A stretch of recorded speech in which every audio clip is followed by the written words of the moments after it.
அமெரிக்கால விசித்திரமான இந்த ஜப்பான் ரெஸ்டாரண்ட்ல நம்மளுக்கு தேவையான சாப்பாடை நம்ம கண்ணு முன்னாடியே இந்த அடுப்புல செஞ்சு நம்மளுக்கு தருவாங்க.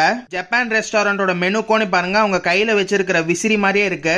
சூப்பு மட்டும் ஏதோ ஸ்பெஷலா உள்ள இருந்து கொண்டு வந்து தராங்க. ஆனா நம்ம முன்னாடியே சமைக்கிறதுக்காக ஏதோ இந்த வண்டியில எல்லா திங்ஸுமே எடுத்து வச்சுட்டு வந்துட்டாரு. இதோ இந்த ரெஸ்டாரண்ட்ல வேலை செய்யறவங்க எல்லாருமே பார்த்தா ஜப்பான்காரங்க மாதிரியே இருக்கும், அவங்களே மாதிரியே ட்ரெஸ் பண்ணிட்டு இருக்காங்க. இதோ இவரை தொட்டு சாப்பிட்றதுக்காக வித்தியாசமான சாஸ் எல்லாத்தையும் கப்ல ஊத்திட்டு இருக்காரு. இன்னைக்கு எங்க கண்ணு முன்னாடி 5 வித்தியாசமான சாப்பாடை எங்களுக்கு சமைச்சு தர போறாரு இவரு.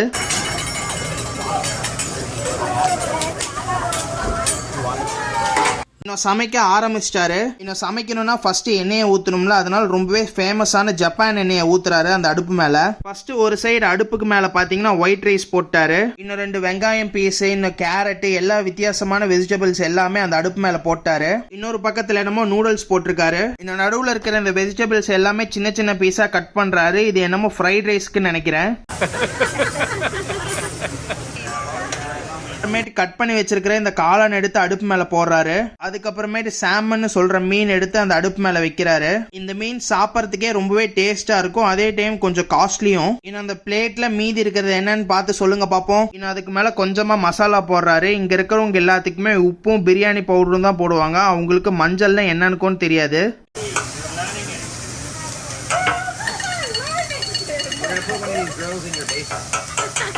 இன்னும் அதுக்கு மேல சோயா சாஸ் கொஞ்சமா ஊத்துறாரு டேஸ்ட்டுக்கு. ஆக மொத்தத்துல இந்த அடுப்பு மேல 3 வித்தியாசமான சாப்பாடு சமைக்கிறாரு. ஒன்னு என்னமோ ஒயிட் ரைஸ், இன்னொன்னு என்னமோ வெஜிடபிள்ஸ், அந்த பக்கத்துல பாத்தீங்கன்னா நூடுல்ஸ் இருக்கு.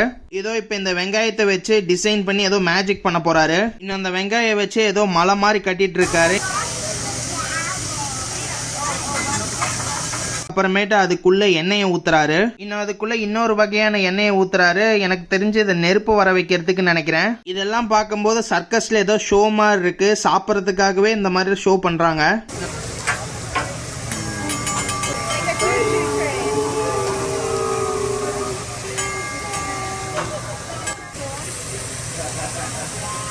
நான்வெஜ் சாப்பிடாதவங்களுக்கு இந்த மஷ்ரூமை சின்னதாக கட் பண்ணி ஃப்ரை பண்ணி அவங்களுக்கு தருவாங்க. இன்னும் நாங்கள் மஷ்ரூமை வச்சு வீட்டில் பெருசாக எதுவும் சமைக்க மாட்டோம். ஆனால் மஷ்ரூம் பீஸா ரொம்பவே சூப்பராக இருக்கும். இன்னும் இங்கே ஃப்ரை பண்ண மஷ்ரூம் ஃப்ரை ரெடி ஆயிடுச்சாமா, அதனால எல்லாத்துக்குமே கொஞ்சமாக எடுத்து அவங்க பிளேட்டில் வைக்கிறாங்க. எனக்கு என்னமோ வெறும் ஃப்ரை சாப்பிட்றதுக்கு ஒரு மாதிரி இருக்கும், அது கூட சப்பாத்தி இல்லை ஒயிட் ரைஸ் வச்சு சாப்பிட்றதா ரொம்பவே பிடிக்கும். ஆனால் இங்கே கண்ட்ரிக்கு எல்லாமே சாப்பிட பழகிட்டேன். இன்னும் இங்கே எத்தனை பேர் இருக்காங்க, எல்லாத்துக்குமே சேர்த்து 2 மீன் பீஸ் மட்டும்தான் வச்சிருக்காங்க. இன்னும் மீதி என்ன பண்ண போறாங்கன்னு தெரியல. இன்னும் இந்த வெஜிடபிள்ஸும் மீனையும் 2 சேர்த்து சமைக்கிறாரு. இன்னும் அதுக்கு மேல கொஞ்சமா சோயா சாஸ், இன்னும் வித்தியாசமான மசாலா எல்லாமே போடுறாரு. இந்த நாட்டில் வெஜிடேரியன்ஸ் ரொம்பவே கம்மி பேர்னால இவங்களுக்கு வெஜிடேரியன் எப்படி சமைக்கிறது, நான் வெஜிடேரியன் எப்படி சமைக்கிறதுன்னு தெரியாது. 2த்தையுமே ஒரே இதிலே போட்டு சமைப்பாங்க. எல்லாத்தையுமே ஒரே அடுப்புல ஒரே சைட்ல வச்சு வேக வச்சுட்டு இருப்பாங்க. இதனாலே நிறைய பேர் ரெஸ்டாரண்ட்ல போய் சாப்பிட மாட்டாங்க, எது வேணும்னாலும் வீட்டிலே சமைச்சு சாப்பிட்டுக்குவாங்க வெஜிடேரியன்ஸ் எல்லாருமே. இன்னும் இது ரெடி ஆயிருச்சு, அதனால எல்லாத்துக்குமே கொஞ்சம் எடுத்து வைக்கிறாரு. சின்ன வயசுல எங்க அம்மாவும் இப்படிதான் எல்லாத்தையுமே சமைச்சு கொஞ்சமா எல்லாத்துக்குமே தருவாங்க. அதுல எனக்கு தான் ரொம்பவே கம்மியா தருவாங்க. எதுவா இருந்தாலும் சாப்பிடும் போது அது ரொம்பவே சூடா ஃப்ரெஷ்ஷா சாப்பிட்டா ரொம்பவே டேஸ்டா இருக்கும். இதுக்கப்புறமேட்டு பாருங்க நூடுல்ஸ் ரெடி பண்றாரு. இன்னும் எனக்கு வண்டியில விற்கிற நூடுல்ஸ், இன்னும் மேகி நூடுல்ஸ்னா ரொம்பவே பிடிக்கும். இன்னும் மீனுக்கும் ரெடி ஆயிருச்சு. இன்னும் மீன் சாப்பிட்றவங்க 4 பேர்னால அதை 4 பீஸா கட் பண்ணி ஒவ்வொருத்தங்களுக்கும் வைக்கிறாரு. இன்னும் சிக்கனா இருந்தாலும் ஃபிஷ்ஷா இருந்தாலும் இன்னும் வெஜிடபிள்ஸ் ஏதாவது நம்ம வெஜ் ஐட்டம் சாப்பிட்றதா இருந்தாலும் எல்லாமே இந்த ஒரே அடுப்பு மேலதான் வைக்கிறது. இன்னும் இந்த செஃப் அடுப்பு மேல பாத்தீங்கன்னா பிரான் எடுத்து போடுறாரு ஃப்ரெஷ்ஷா. இன்னும் முட்டை சர்க்கஸ் ஆரம்பிச்சிருச்சு. இதை என்ன பண்ணுவாருன்னு தெரியல, பாப்போம். ஒன்னு நம்ம மேல தொப்பிக்கு மேல போயிருச்சு, இன்னொன்னு என்னமோ ஜோபிக்குள்ள போயிருச்சு, இது என்னமோ பேண்ட்டுக்குள்ள போகும்னு நினைக்கிறேன். இன்னும் பேண்ட்டுக்குள்ள போச்சுன்னா நாங்க எல்லாருமே சேர்ந்துருச்சு வெளியே போயிருவோம். அப்பாடா பேண்ட்டுக்குள்ள போகல, அங்கேயே கட் பண்ணிட்டாரு. எல்லாருமே சமைக்கிறது ஒண்ணுதான், ஆனா அது எப்படி சமைக்கிறோம்னு சொல்லிட்டு வித்தியாசமா ஸ்டைலா சமைச்சு அவங்களோட கவனத்தை நம்ம சைடு இழுக்கிறது தான். இதுக்காகவே இந்த ரெஸ்டாரண்ட்டுக்கு நிறைய பேர் வந்துட்டு போவாங்க. இன்னும் முட்டையை நீங்க வெஜிடேரியன் நினைக்கிறீங்களா இல்ல நான் வெஜிடேரியன் நினைக்கிறீங்களா கமெண்ட்ல சொல்லுங்க. ஓ, ஃப்ரைட் ரைஸ்க்கு இந்த முட்டையை சின்ன பீஸா கட் பண்ணி அப்படியே அந்த ஃப்ரைட் ரைஸ்க்குள்ள கலந்துட்டாரு. நான் கோயம்புத்தூர்ல பிறந்து வரதுனால பெருசா ஃபிஷ் அது இதுன்னு சொல்லிட்டு நான் சாப்பிட்டதில்ல. எங்க சைடு கடல் அது இதுன்னு எதுவுமே இல்லாதனால இந்த ஃபிஷ் ஐட்டம்ஸே பாத்தீங்கன்னா ரொம்பவே கம்மி தான். அதனாலே பாருங்க எங்க சைடு மோஸ்ட்லி சிக்கனு மட்டனு அந்த மாதிரி தான் சாப்பிடுவாங்க. ஃபிஷ் ஐட்டம் வரதா இருந்தா கூட எங்கேயாவது ஃப்ரீசர்ல வச்சு அந்த மாதிரி கொண்டு வந்து தருவாங்க.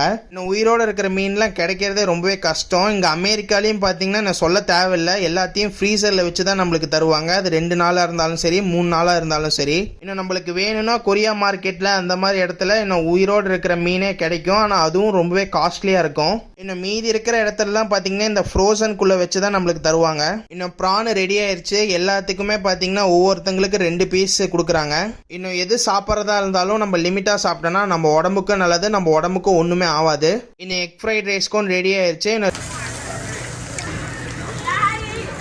இன்னும் 2 ப்ரான் எடுத்து செப்பரேட்டாக வச்சிருக்காரு. அது ஏதோ பண்ணுவாராமா, அது என்னன்னு பார்ப்போம். இன்னும் எங்கள் குரூப்பில் பார்த்தீங்கன்னா அமெரிக்காக்காரங்க வந்திருக்காங்க. இன்னும் அவங்க பீஃபும் சிக்கனும் சாப்பிடுவாங்களாமா, அதனால செப்பரேட்டாக அவங்களுக்கு சமைக்கிறாங்க.